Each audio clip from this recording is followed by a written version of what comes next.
Obrigado por vir no Aderiva. Eu quero começar perguntando o que é a necromaquiagem.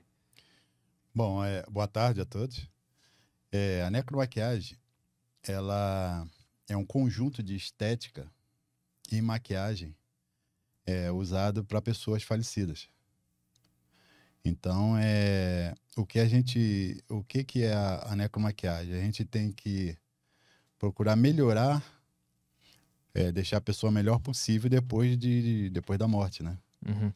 Então, às vezes tem pessoas que chega a falecer por acidente de carro, por algum tipo de projeto de arma de fogo, ou até às vezes por patologias. Hum.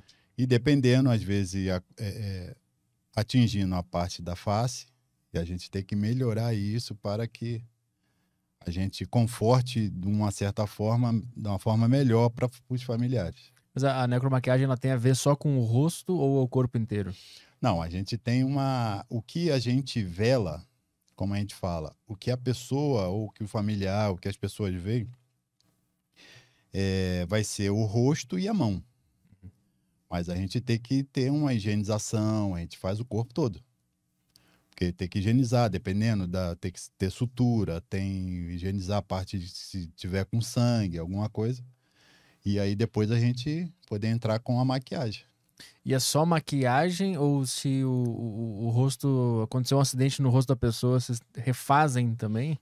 Isso aí é um outro trabalho que anda junto com a necromaquiagem, que é a parte da reconstrução facial. E tu faz isso também? Que faz. Então, por isso que é... Reconstituição facial, né? E reconstrução facial é diferente. São situações de reconstituição. A pessoa tem um corte, eu vou fazer uma sutura. Reconstrução facial, aí são casos de prótese. Mas aí tu não mexe nesse, eu mexo também. Faço. Mexe em todos. Você fazer uma parte de uma orelha, você reconstruir uma parte do nariz. Por isso que é importante para necromaquiagem conhecer de anatomia. Então, que eu ia te perguntar por que é importante. Agora eu tô sacando o lance. Essa parte da anatomia é importante porque você imagina uma pessoa que teve um acidente de carro e teve fraturas no rosto, né? Ou cortes e fraturas no rosto. Dentro da necromaquiagem, a gente tem que trazer o mais próximo possível do que a pessoa era em vida. Então, eu tenho que tenho a necromaquiagem, eu tenho que ter uma ideia de anatomia da face, para mim poder, com a reconstrução facial, eu poder fazer sutura, poder fazer preenchimentos. Mas existe uma anatomia básica do ser humano ou tu tem que ver uma foto da pessoa de como ela era? Não, assim, eu nunca lidei com fotos, não. Nunca pedi fotos para fazer. É que eu vou fazendo ali, vejo a parte do rosto, o lado do rosto que está mais íntegro, né? Mais inteiro. E eu vou trazendo mais próximo. Lógico que às vezes o local que tem a pancada, ou que tem a lesão, às vezes está inchado, às vezes, com certeza, às vezes tem fratura. E é muito comum chegar com fratura, assim, morte por fratura, acidente é diário, assim? Tem bastante. Eu fiz um caso de uma mulher no ML de Guarulhos. Um abraço pro pessoal do ML de Guarulhos, Vila Rio. Depois eu não soube direito se ela se suicidou. Eu não entrei muito no detalhe, mas foi um caso que eu estava nos estágios com os alunos, algumas alunas. E o que chegou pra mim, que ela tinha caído do 10º andar do prédio. Então, falou, amiga, tem como nessa situação, era uma amiga de um amigo meu, que era do ML. E eu falei, vamos lá dar uma olhada. E tava complicado. O rosto tava complicado ou tava tudo complicado? Tava tudo. Toda. E aí tu teve que Ela tinha refazer fratura inteira. nos dedos, ela tinha fratura de quadril, ela tinha fratura de perna, tinha fratura de... O rosto, o olho dela tava aqui na lateral. Porque quando eu entendi que quando ela veio no ar e deve ter batido em algum lugar, ou quando bateu no chão, o rosto dela retorceu. Então eu tive que, quando foi feito lá, o pessoal na necrópsia lá, eles abriram e eu tive que vir aos poucos, trazendo para deixar de frente de novo o rosto dela, né? Que o lado que estava machucado. Tive que preservar o olho que estava, dei sorte de ele de não ter estourado nada, mas a parte óssea estava toda. Isso tu faz com as tuas mãos ou tem ferramentas? Tem algumas ferramentas de pinça, tem algumas tesouras específico da área. Mas é num caso desses que é uma lesão muito grande, tu tem que ir na mão mesmo? Tem situações que tem que ser feita na mão, porque eu tenho que, né, ter o tato para vir trazendo devagar, para não danificar mais ainda do que já está. E um trabalho desse demora quanto tempo, por exemplo, desse caso? Esse caso nós ficamos 3h30, quase 4 horas. É uma equipe de quantas pessoas também? Nesse dia, tava eu e mais 3 alunas.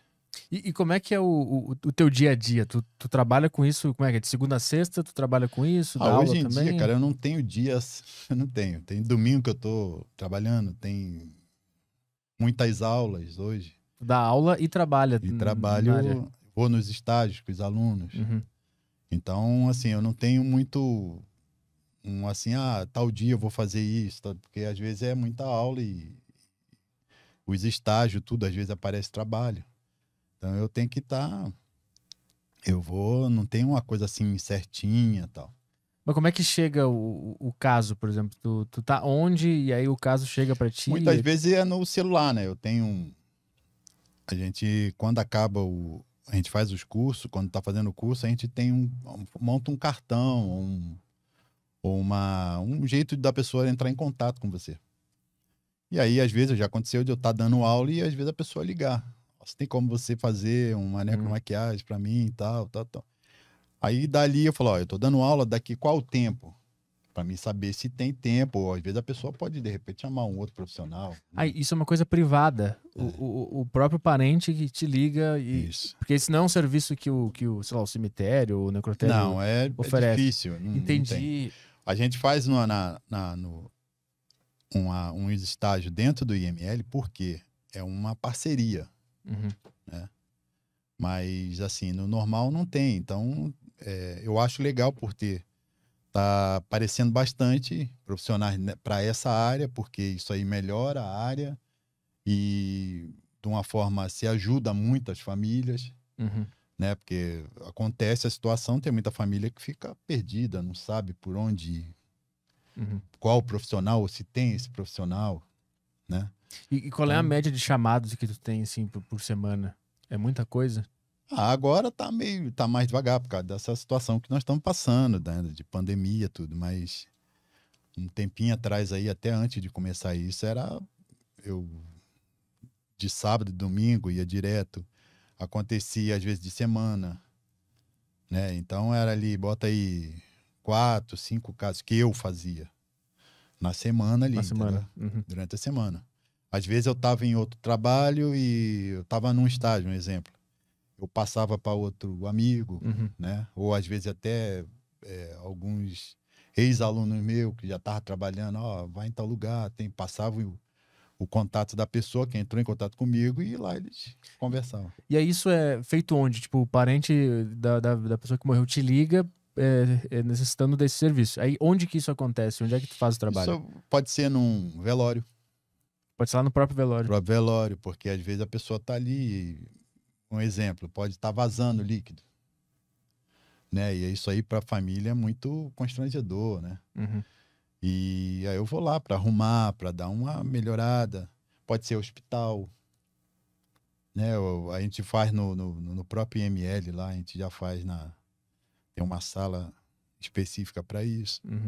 Então a gente vai. A ideia da necromaquiagem é que tem muita gente que ainda não conhece. Eu não conhecia. Tem muita gente que não conhece, tanto a necromaquiagem, tanto a parte da reconstrução facial, mas fazem muito para pessoas vivas. Pessoas que precisam de prótese, de orelha, de nariz, mas são vivos. Entendi. Então eu fiz um curso e trouxe essa parte para a parte mortuária. Entendi. E por que tu focou nessa área? Eu tive algumas situações assim. Na minha família, eu perdi meu irmão mais novo, né, o Cláudio. E eu estava em São Paulo e aconteceu no Rio. Então, quando eu cheguei, né, que eu fui para lá, ele já estava arrumado ali no caixão, tal, aquela situação toda. E até então eu não tinha dado nessa época eu só tinha perdido o meu pai. Então a gente não tinha uma ideia legal. Quando eu vi ele bem arrumado no caixão, aquilo ali eu tive uma ideia de que amenizou a minha mãe, que, né, estava viva ainda, e os meus familiares, minha irmã, minha sobrinha e tal. Uhum. Então eu falei, pô, e eu não sabia quem fazia aquilo ali. Aí que eu fui entrar, fui vendo tal, pá, tá. Falei, pô, tem um profissional disso aí, necromaquiador. Ou tanatopraxista, que é uma outra, Esse é o uma quê? outra área. Essa faz o quê? A tanatopraxia, ela trabalha com a formalização de corpo. O que é isso? Um exemplo, uma pessoa morreu hoje aqui, morreu na madrugada. E a maioria dos familiares dele mora no Rio Grande do Sul. Então, se eu pego esse corpo aqui até chegar ao sul, né, começa a entrar em decomposição, pode ter mau cheiro e tal. Então, isso é desagradável para o familiar. Então, eu levo esse corpo para uma clínica, que é a clínica de tanatopraxia, e e aí é um conjunto. Tanatopraxia, que é retirada do líquido desse corpo e coloca-se fluidos ou formol para conservação desse corpo. Uhum. E na sequência eu entro com a necromaquiagem, que é o quê? Eu vou trazer a pele dessa pessoa para o mais próximo da cor que era da pele dele. Dependendo da morte, a pessoa pode ficar mais pálida ou pode estar vermelha a pele, no caso do infarto, alguma coisa desse tipo. Uhum. Então eu entro com a necromaquiagem, que não é só a maquiagem. Você tem que saber vestir, tem que ter o tamponamento com algodão nos orifícios, para que não vaze líquido, né, ou sangue, alguma coisa, algum líquido. Eu tenho que saber a ornamentação com as flores. Então isso tudo entra na necromaquiagem, é uma coisa bem completa ali. A vestimenta também. Vestimenta. E como é que se decide essa vestimenta? Com os Aí é o familiares? familiar. Ah, entendi. Família vem, já traz, ó, é essa roupa que vai ser vestida. Saquei. Aí vocês vão E lá a e gente- vestem. A gente veste. Às vezes tem pessoas que mandam 2 tipos de roupa. A gente olha ali, é esses- melhor, a gente escolhe e tal. E como é que faz pra decidir qual que é a melhor? Como é que vocês fazem? Mas a gente tem uma. Eu levo muito pelo lado assim, por exemplo, uma roupa de uma mulher. Pô, eu acho que essa roupa vai combinar um pouco com essas flores. Uhum.